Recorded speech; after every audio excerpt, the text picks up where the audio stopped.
Hey everyone, welcome back to our channel. If you're new here, please subscribe. I'd really love that. If you're returning, how you doing? I have been doing my due diligence and some homework on two topics that keep popping up. Okay, and they are the digital ID and the social credit system. Okay, over in China. And because there's been a lot of talk about whether it's going to come here to the United States. So I'm going to give you a rundown on both of those systems. Okay. So the digital ID and the social credit system share some conceptual similarities. Okay. But they are distinct in their designs, their purpose, and their implementation. Okay. So I'm going to break it down. Okay. Because the digital ID fits the same outline as the social credit score. Okay, so the digital ID is a form of identification that exists in a digital format, often linked to biometric data, personal information, digital credentials. It can be used for various purposes like authentication, service delivery, and privacy and security. Okay, examples are like your digital driver's license, your health passports, national ID systems like India's Aadhaar. It's AADHAAR. The focus is on identity verification, service access, not necessarily on behavioral scoring. Now, the social credit system is broader, more complex system aimed at assessing and influencing behavior through a combination of financial credit, legal compliance, and public behavior records. You've got the financial credit, you got legal compliance, behavioral, public behavior, and rewards and penalties. So this is not a single score, but a collection of systems that interact to influence societal behavior. So what is the comparison? The digital ID, the primary for identity verification and access to services, it does not inherently aim to score or judge behavior, whereas the social credit score is aimed at shaping behavior through rewards and penalties based on a broad assessment of credit worthiness, legal compliance, and social behavior. The digital ID has a narrower in scope, focusing on identity and access. It can be used for transactional purposes, but does not typically extend to behavioral monitoring unless explicitly designed to do so. The social credit score is broader, encompassing financial, legal, and social dimensions with a focus on behavioral influence. The digital ID can be implemented without behavioral scoring component. For example, a digital ID might simply verify the age or the citizenship without accessing or assessing past behavior. The social credit score requires extensive data collection and analysis across multiple domains to assess and influence behavior. So the potential for overlap is there because the digital ID could theoretically be integrated into a system like the social credit score system if it includes behavioral data and scoring mechanisms. For instance, if a digital ID tracks purchasing habits, social media activity, or legal compliance, it could contribute to a social credit score.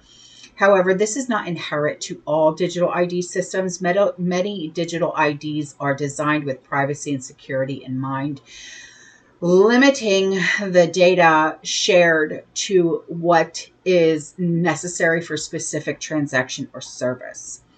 What is the global context? Well, as of 2025, discussions around digital IDs in the US and other countries focus on privacy, security, and access to services with significant pushback against any system that resembles the social credit score. The fear is that digital IDs could be expanded to include behavior monitoring, but current implementations are far from this. China's social credit score remains a unique case, with no other country having implemented a similar system at the same scale or with the same intent. So the conclusion with the similarities with those two, the digital ID does not inherently fit the same outline as the social credit score unless it is explicitly designed to include behavioral scoring and monitoring. While both involve digital data and can influence access to services, their primary functions differ significantly.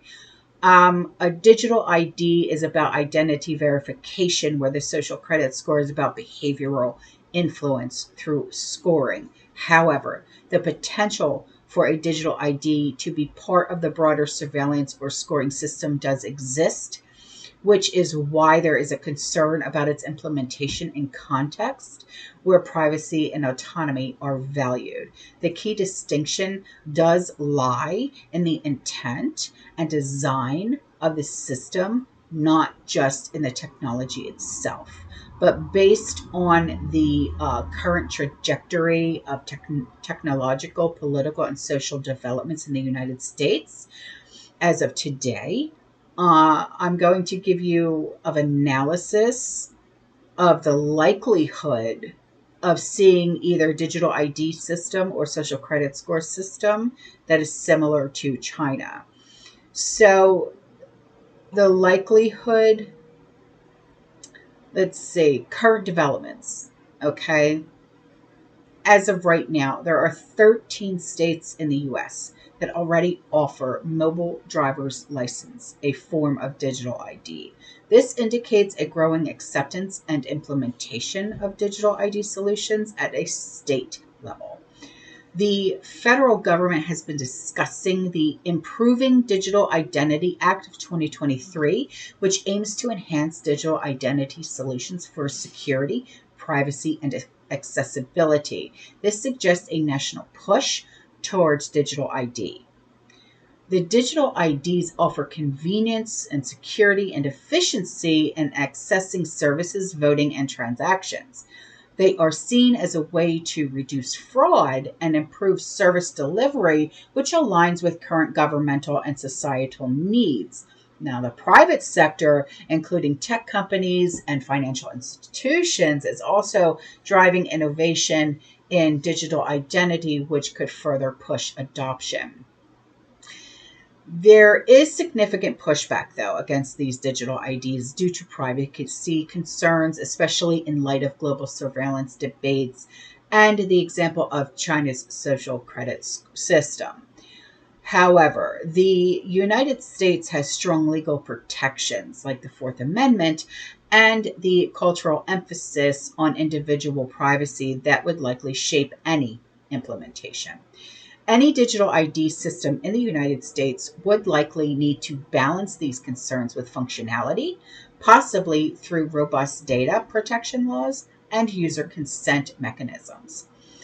Now, the political climate right now is polarized, with debates over government control versus individual freedoms. And this could either accelerate or hinder the adoption of digital IDs, depending on which policies gain traction.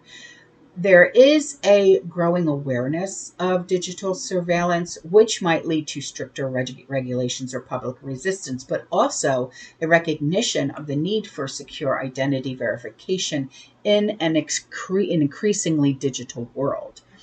So, what is the conclusion of these things right now? It's highly likely that the U.S. will continue to develop and expand digital ID systems, particularly at the state level, with potential federal coordination. However, the form it takes will be heavily influenced by privacy concerns and legal frameworks, making it distinct from China's model. So, the social credit system, okay? The idea of a social credit system akin to China is met with strong resistance in the United States due to cultural values of individual freedom, privacy, and skepticism towards governmental overreach. The US does not have a centralized system for monitoring and scoring citizen behavior to the extent that is seen in China. Efforts like credit scoring are primarily private and focused on financial reliability, not broader social behavior. Okay. The U.S. Constitution, particularly the First and Fourth Amendments, protect free speech and privacy, making it legally challenging to implement a system that scores and penalizes based on social behavior. Any attempt to introduce elements of a social credit system would likely face significant legal challenges and public outcry. When it comes to public awareness of the China's social credit system, it has led to widespread concern about similar systems emerging in the United States. This has been a point of discussion in political campaigns and media, further entrenching opposition. Political figures and parties have explicitly stated opposition to such systems, reflecting a broad consensus against them. Instead of a social credit system, the United States might see targeted policies that address specific issues like financial fraud, legal compliance, without the broader behavioral scoring. For example, enhanced digital surveillance for national security purposes does exist, but it is controversial and limited by legal oversight. Okay, so what is the conclusion of this? The likelihood of social credit systems similar to China's being implemented in the United States is very low due to legal, cultural, and political barriers. However, elements of behavioral monitoring and scoring might appear in specific contexts, like financial credit and legal compliance. But these would be far, far, far, far from the comprehensive and punitive system that is seen in China. So, in summary, digital ID likely to see continued development and expansion, shaped by privacy concerns and legal protections. Social credit system, very unlikely to be implemented in a form resembling China due to significant resistance and legal constraints. The U.S. trajectory will likely involve a cautious approach to digital IDs while firmly rejecting a social credit system reflecting a balance between technological advancement and individual freedoms. Okay, so I hope that this puts a lot of people's minds at ease, because while we are dealing with some sort of digital ID already here in the United States, but like I said, only in 13 different states, it is state run, not nation run. And social credit scores, not going to happen. No. Okay. So, all right. That's all I have for today. I will see you guys in the next one. You stay safe. You stay positive. You keep prepping. And as always, fearless. And God bless. Ciao.